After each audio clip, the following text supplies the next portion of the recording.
Hey guys, I'll make this real short, real sweet. There is no videos that I've found on YouTube for installing these rock sliders, tree kickers, whatever you want to call them, on 2023 Turbo R's 4-seaters. These are the Polaris brand ones.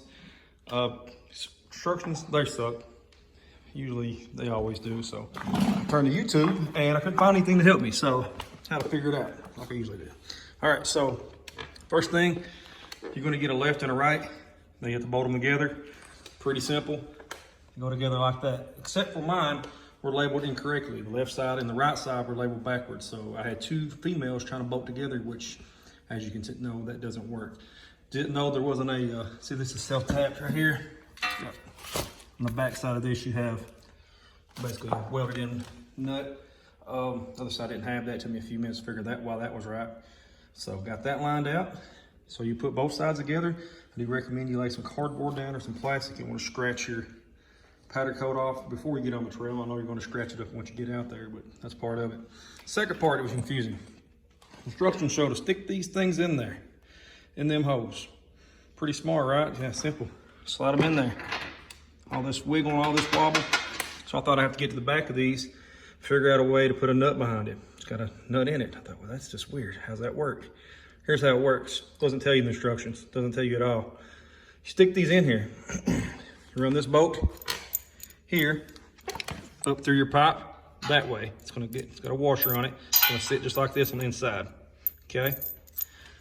Then you're gonna slide this in here. You're gonna line them up, and then you're gonna tighten this down. Once that pulls through there, these come apart. They're just glued together. I actually had some came that I had to re-glue because if they're not glued together, you can't get them to line up. Stick them in there, this part facing up. Once these two get tightened up, this breaks. These are not lined up perfect, so your thread hole here is way bigger. Your hole is way bigger here than the thread hole. So what happens is, it's gonna pull them as separate, and it's gonna pull this part higher than this part. It's gonna expand it because it's gonna pull this one up on top of this one. So it really, really holds in there tight and great. Took me forever to figure that out. Doesn't say that in the directions. It says stick that in there, put the bolt in. I'm a guy who has to know why. Like, why would that work? That doesn't seem like that works. So that's how it works, guys. After that, pretty simple. You're gonna stick them in here. Two-man job, hold the bars up. Other man bolts them in, tightens it up. Once it tightens up, it'll snug them up. Repeat on the other side. Not complicated. I'm not about the 20-minute videos to make stuff complicated, guys. I think that's pretty easy. You're gonna line it up. Probably gonna have some alignment issues. So leave these loose. If you leave these loose, you get a little bit of bend in the middle, get some more alignment issues. So if it's not fitting, loosen those up, try to fit it again. Shouldn't be an issue. All right, guys, any questions, put it in the comments. Here to help.